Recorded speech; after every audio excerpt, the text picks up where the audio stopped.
I'm so tired of losing to Sparky the Robot, man. The bot's AI, it's just too good. If only there was like, I don't know, a computer program that could simulate millions of games and calculate the best deck.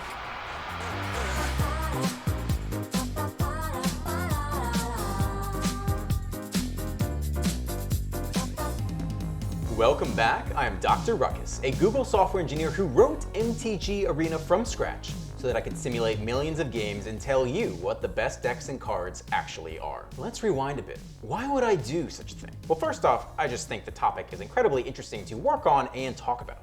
But I also suspect a lot of you would really love to know the best possible versions of your favorite decks. And you don't want to waste your precious wildcards or dollar bills to find out. If I could simulate millions of games on your behalf with different combination of cards, I could help you figure out what the best deck is for you while saving you wildcards and dollars. This is what I did. Step 1, writing MTG Arena. The computer program, MTG Arena, that you and I play, I wrote the entire thing from scratch in code. Now, for you fellow software engineers out there, you know that's a vast exaggeration. There are all sorts of things I left out of this project that I didn't need for this experiment. Gotta love all these triggers we have to manually click. That's pretty sweet. Very good interface. But for those of you who are not software engineers, this should help you roughly visualize what I'm talking about. The amount of effort it took to do this is relatively similar to the amount of effort it would take to teach someone who has never played Magic before every single thing you know about Magic. You start small, explain what a deck is, how to shuffle cards, how to draw cards, form a hand, what the battlefield is, what the graveyard looks like. Then you talk about the phases of the game, how to play lands, how to tap them for mana, how to use that mana to play cards efficiently and effectively. Then we talk about how to declare attackers, how to block, how to double block, how to triple block, how to evaluate damage. Oh, and don't forget there are a bunch of keywords like flying, vigilance, trample, infinitely more. And finally, when you have taught your new player all the rules of the game, you tell them, oh, by the way, every single card has its own rules and its own text. Good luck. It's insane. There's so much. There's a reason this is literally the most complicated game on planet Earth. But I did it all, man. I taught it everything. And believe it or not, that was the easy part. Then came the hard part, artificial intelligence. Now that the computer knew what it could do with Magic cards, I had to teach it what it should do with Magic cards, i.e. artificial intelligence. Now, I didn't actually write AI. I essentially used a combination of conditional logic and extensive simulation in order to teach the computer how to play well. And I actually got it to play pretty dang well. I would say 70 to 80% of the time, it makes the exact same move I would make in its situation. Less than 1% of the time, it actually makes a better move than I would make, which I think is kind of awesome. A lot of what it does is simulate every possible outcome and then make the move that corresponds to the branch with the best outcome. And sometimes as a human, I don't look at all the branches and I miss a possible move. The other 20 to 30% of the time, it makes a different move than I would make. And it's never a bad move. Mechanically, the computer plays perfectly. It never forgets a rule or line of text. It never misses lethal. But that last 20 to 30% comes from not thinking far enough into the future. As a human, I think at least about what my opponent is gonna do on their next turn, and then what I'm gonna do on the turn after that. And it's not that I don't know how to teach the computer to think that way. It's that it turns out it's actually computationally expensive to spend the time to think that way. It only takes a fraction of a second for the computer to think about one outcome. But when it's thinking about thousands upon thousands of branching outcomes, it turns out that actually adds up to real, tangible seconds of time. Now, if my goal was to create the best possible computer program, take it to tournaments and let it play against real people, that would be less of an issue. I could let the computer think for a full minute or whatever the timeout was for a turn, pick the best move it had found at that point, and then make that move. But at, let's say, 5 minutes per game, which is pretty quick, it would take 9.5 years to play 1 million games. Not ideal. So instead of teaching the computer to play as well as possible, I had to strike a balance where it still plays pretty well, but kept the games to under a second apiece, which I thought was reasonable. Which brings us to step 3, creating the meta. Now that the computer could play reasonably well and play reasonably quickly, it was time to outfit it with a deck and have it play against a meta. For today's video, we're starting out exceedingly simple. According to untap.gg, this is what the meta looks like. About 20% mono white aggro, 10% Naya humans, and about 5% each of everything else. Extrapolating that out to add up to 100%, this is what we get. Now, reducing complexity slightly, it really boils down to this graph. The vast majority of the meta is aggro, specifically mono-white aggro. So for today's video, the very first video and potentially a long series, we're going to keep it very simple. We're simply going to optimize mono-white aggro against a meta that consists entirely of mono-white aggro. Now, for those of you thinking that's dumb, your results are going to be meaningless without control as part of the meta, well, you're right, and you're wrong.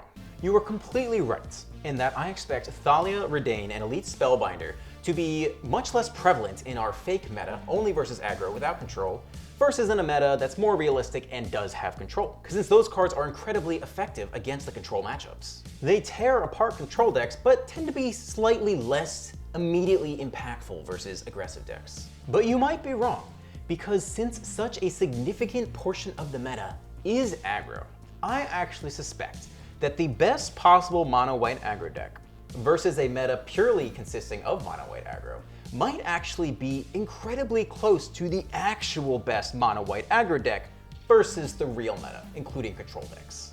And that is even without taking into account the matchmaker, which tends to like to pair you up against the mirror.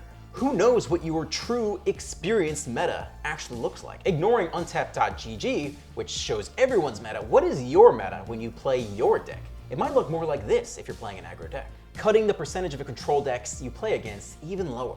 Regardless, that's a simplification we're just making here as a starting point. Don't worry, with each subsequent video, I plan to add another piece of the meta until our meta is as realistic as possible. Which brings us to step 4, sample size and results confidence. The big question is, with every possible combination of cards we want to try out, how many games do we need to play to get meaningful results? An answer to this question can be approximated using the cumulative binomial probability distribution. Essentially, it turns out that with 10,000 games, 99.5% of the time, the win rate result you see is actually quite accurate. Not perfect, believe me, I would love to be able to use a larger sample size. But at 1 second per game, at 10,000 games a pop, it'll take 30 minutes to get a single result for a single deck. As you'll see shortly, we can actually make that work. Which brings us to step 5. Card combinations. Looking at the cards in the highest possible win rate mono-white aggro deck on untapped.gg, how many possible unique permutations of those cards do you think there are that add up to 60? 100? 1,000? Turns out, roughly 6 million. Playing 10,000 games each at a second a pop, it would take 342 years to play through every single combination. What if we make some assumptions? I'm pretty sure there are 4 Luminarch Aspirants, 4 Intrepid Adversaries, some other gimmies in there too. That still adds up to 200,000 different combinations. That would only take 1 year to try out at this point, which is better, but still not where we need to be. Let's try a different approach. What if we instead think about every possible combination of cards and their associated win rates as a surface, like a 3D surface? What if we calculated the gradient or gradient vector of points on that surface? Instead of trying every possible combination on the surface, let's just pick a starting point, calculate the gradient, and follow the gradient up the surface till we reach the maximum possible win rate. Except in our case, instead of it being a 3-dimensional surface that you and I can visualize, it's actually a 15-dimensional surface because we have 15 different variables, that being the quantities of each of our different 15 cards in the deck. Lucky for us, the 15-dimensional surface can be simplified to this drawing. Let's say we start with the untapped.gg highest win rate mono-white aggro deck. Playing against itself, it should win exactly 50% of the time. Now to find the gradient vector, we just have to try each possible swapping of cards in that deck. For example, over 10,000 games, it turns out that if we add an Adeline and subtract an Elite Spellbinder, the win rate goes up by 1.5%. If we instead add a Plains and remove a Luminarch Aspirant, the win rate goes down by 1.3%. Now we just have to do this for every possible pair of swaps, look at the swap that increases the win rate by the most, make that change to the deck, and repeat, i.e. follow the gradient vector. This brings us down to 210 combinations to try each time. At 10,000 games, at 1 second a pop, that comes out to 4 days to try out one set of gradients. Better, much better than before, but still not quite good enough. Let's do one last temporal optimization. Instead of trying every possible swap of cards, what if we did this instead? We just calculate the win rate for adding a single card each time to make 61 card decks. Then, separate from that, we try subtracting one card each time to make a bunch of 59 card decks. The two plus and minus changes, which correspond to the highest possible win rate, should roughly equate to the gradient vector. It won't necessarily be the same. It could be, but it won't necessarily be, but I think it's a pretty good approximation. Now we are only looking at 30 decks to try each time, 15 ups and 15 downs. Plus, we can't increase card quantities above 4, which brings us down to 25 decks to try each time. 25 games times 10,000 games times 1 second a game means we're only taking half a day to try each set of changes. Now we are talking. Every half a day, I can look at my computer, check the results, see which swap of cards equates to the highest possible change in win rate, and then follow that direction. As some of you may have realized, this approach actually does have an issue with it. Following the gradient vector only assures us that we reach a local maximum. It doesn't necessarily mean we will ever reach the global maximum. Here's an example. If we started with the heavy 1-drop mono-white aggro deck that has 4 copies of Monk of the Open Hand, 4 copies of Clarion Spirit, we might never actually find our way to the superior 3-drop mono-white aggro deck if we started from that starting point. Because every time we added a 3-drop to that already heavy 1-drop deck, the win rate might go down because we would be reducing the synergy of double spelling. Only after we crossed some threshold would adding 3-drops overcome the 1 and 2-drop synergy and start to have the win rate increase again. One way to deal with this would be to utilize the Bayesian exploration versus exploitation approach. Essentially, some percentage of the time, we would exploit, meaning following the gradient and following the highest change in win rate. But sometimes we would explore and take a different path. This could help us circumnavigate the local maximums and still arrive at the global maximum. However, I'm really trying to keep the number of decks we're trying low to save time, and I think this is really only an issue when there are certain clusters of cards that have special combos, like double spelling or Naya runes, for example. Given the relatively small set of cards I am playing with today in the mono-white aggro deck, I'm not super concerned about this, and I think the gradient approach will get us to the global maximum. All right, that's it. That brings us to step 6, results and analysis. Every 12 hours, my computer finished playing 250,000 games. I would then check the results, make the swap that corresponded to the highest change in win rate, and then run the next set of 12-hour gradient games. About 2 weeks and over 5 million games later, I had arrived at my final results. The deck that no matter which 2 cards you flipped, the win rate could only go down. The global maximum, the best possible mono-white aggro deck, the highest win rates. Let's take a look, shall we? Now there are interesting and uninteresting results here to talk about. Let's start with the uninteresting stuff first. I am not surprised at all that there are 4 copies of Brutal Cathar and 4 copies of Skyclave App in this deck. I have long preached that in an aggressive meta, and given the matchmaker's tendencies, if all of your creatures remove their creatures, you're gonna have a good time. That doesn't surprise me. I'm also not super surprised that there are low quantities of Thalia, Redain, and Elite Spellbinder because those cards are clearly better suited against control decks. I am a little surprised that they are so low that they're actually at 0, but I guess there are better things to fill the slot against this aggro meta.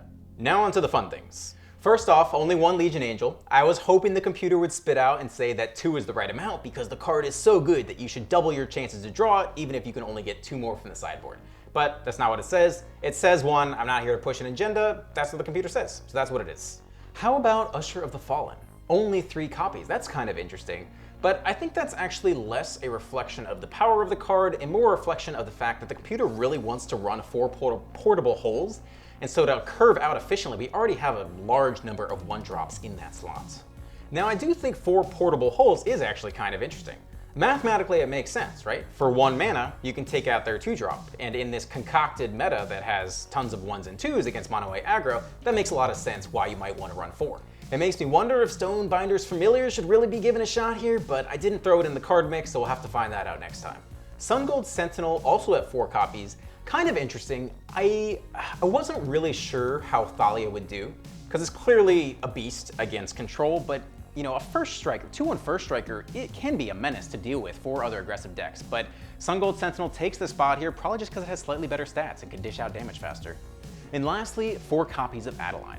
This one's interesting because as a human, I try to only put 3 copies of legendary cards in my decks for the most part, because mentally I don't want to have that other copy sitting in the hand and unable to be played, but the computer says, no, this card is so good and so powerful, play 4 even with the legendary rule.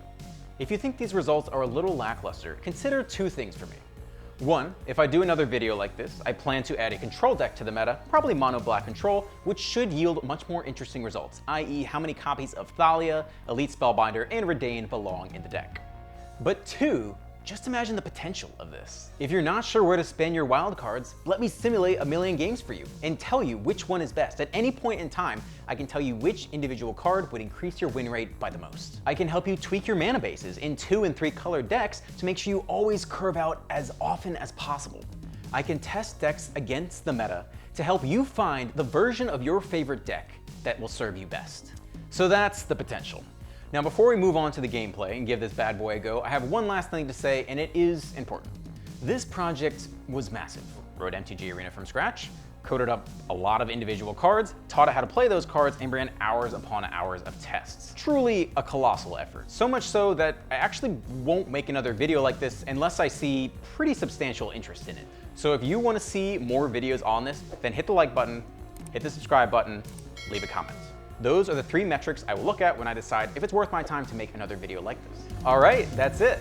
Let's play some Magic, huh? Enjoy the gameplay. Let's dive right in. Yeah, we can keep this. Opponent goes first. Try to drop Usher. Maybe Portable Hole if they're more aggressive than us. Tap land is it? All right, that's a nice draw. Get the Initiate down early.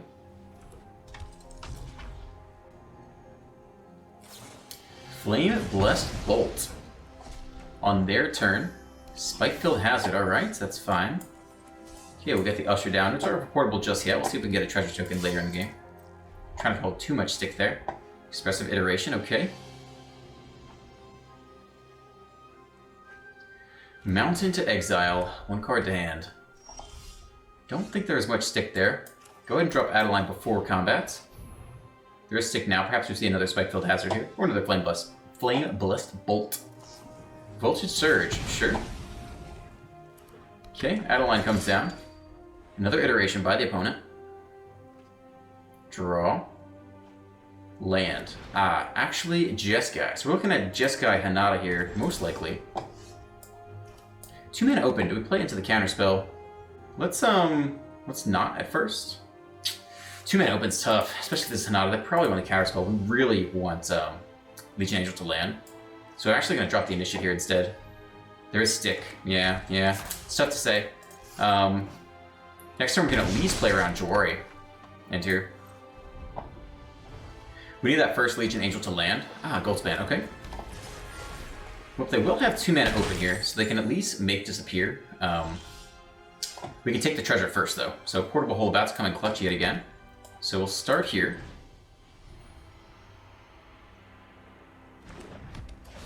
Take the treasure.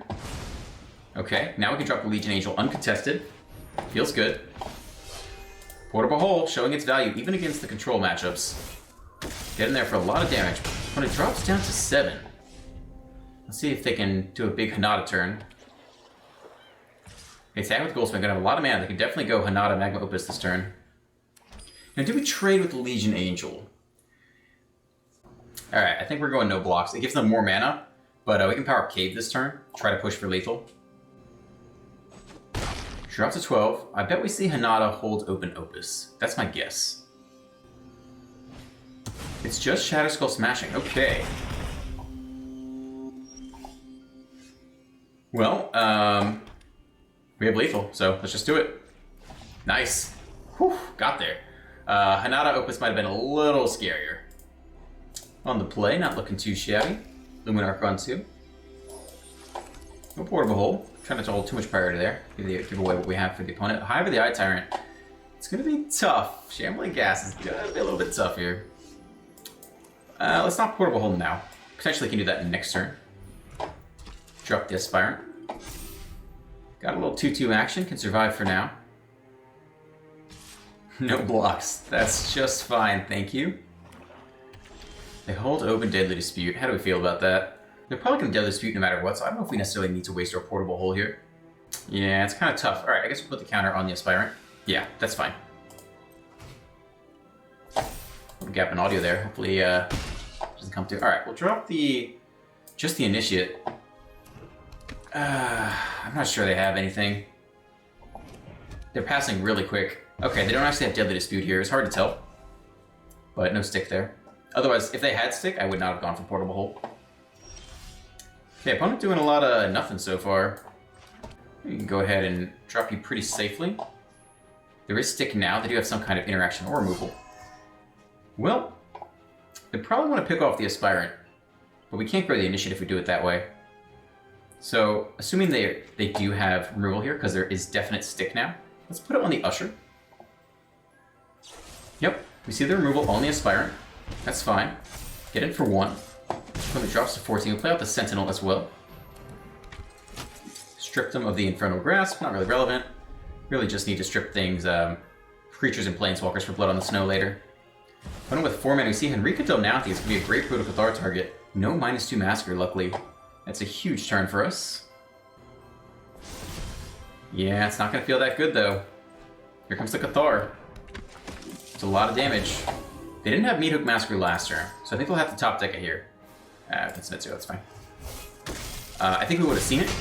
So I think they have to top deck it here or lose. We can see a Lolth. Lolth would slow us down a little bit. Invoke Despair, that's fine. We can drop off Sentinel, I suppose.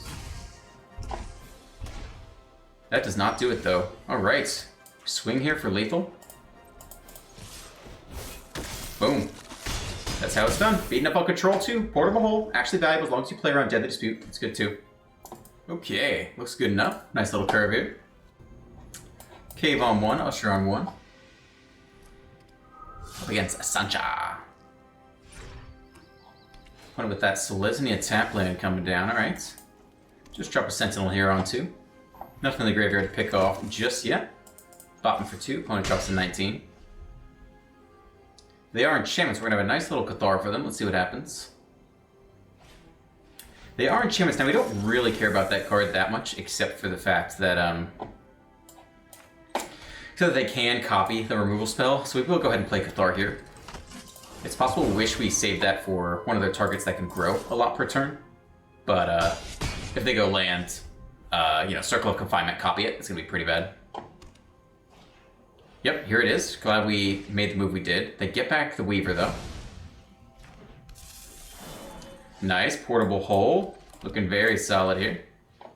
We can actually take their Circle, which will take the... get the Cathar back, take the Weaver.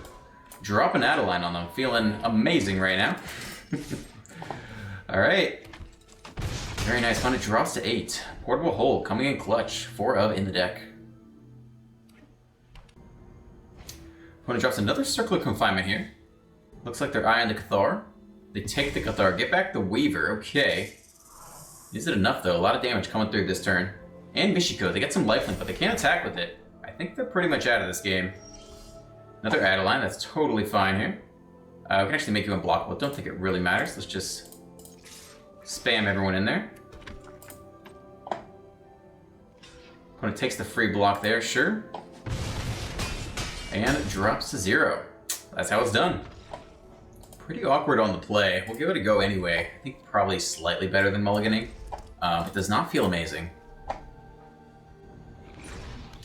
Up against Dimir. Dimir gassed. Alright, well, it's at least decent Portable Hole target. We're going to hope they have a lot more creatures to go because we have the answers in hand. At least we don't give them a chance to Deadly Dispute there. Hull onto... Alright, we hit a 2-drop. That's actually okay here. Plays around Jawari, and we don't have a target for any of our removal creatures either. No stick there. Okay. No instant interaction at all. Third land. Archghoul of Raven. Oh, it's actually potentially zombies here. Okay. Do we give him back a 3/3? Yeah, I think so. I think we don't want to give him any card advantage. So, do it like this. Save the Cathar for a different target. Nothing in the graveyard right now. I'll drop 17. Other option would have been to deploy Adeline there. They might have taken the trade. Another Skyclave app. Okay, well, we'll drop Adeline before combat. No stick there at all. Wow. Slow turn by the opponent. Let's see if they have a turn 5 -3 Massacre that sweep up most of this. Leave Adeline. I guess not. Okay. Sometimes you have it, sometimes you don't. It's fine. On the play with a beautiful hand here. Just need a little more land to get the gas cooking. I don't know what I'm saying anymore. Is it tap land? Hit that third land. Feels good.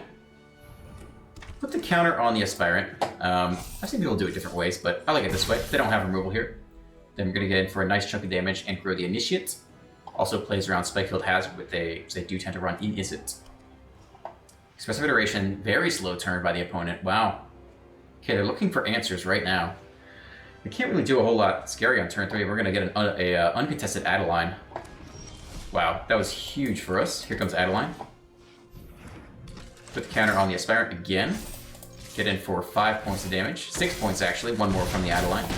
Well, it drops to 13. We're on the play. We're feeling really good this game so far. If they play Fable here, we can just Portable Hole it too. Yeah, it's going to be Teamer. Here comes a Tracker. We have a nice little app for it. When all your creatures take their creatures, you have a good time. That's what I'm saying. I don't think we will, what do they most want to take here? We can probably do it like this. I don't think we need to waste the Portable Hole on the token. Because they're dead. That's why.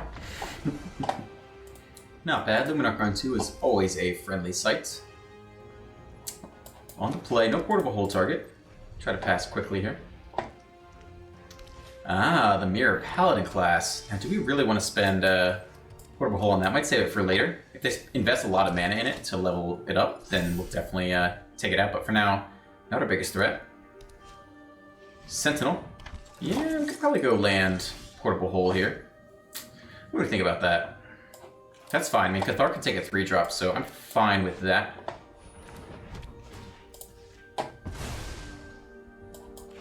And I think we will push damage here instead of diversifying the counters. I think that's fine. If they Proto Cathar this one, then we'll stack counters on the next one. No big deal. We see a 3-drop, right? Again, the reason I played Portable Hole this turn is because our Brutal Cathar can hit their 3-drop, whereas the opposite is not true. Drop our tap land now, get our own Brutal Cathar going.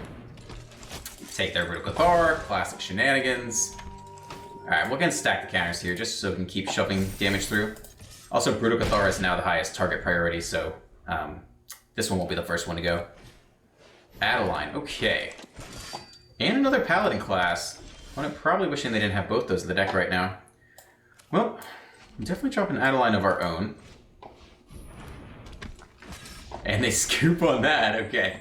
Alright, well, I think we'll call it there. I think that's a good sample of the games you see with this deck. If you want to see more gameplay, check out my channel. I put out a new competitive deck in Ranked Standard every single day. And as always, if you enjoyed today's video, hit that like button, hit the subscribe button, and leave a comment letting me know what you want to see next on this channel. I'm Dr. Ruckus, and I'll catch you next time. Peace.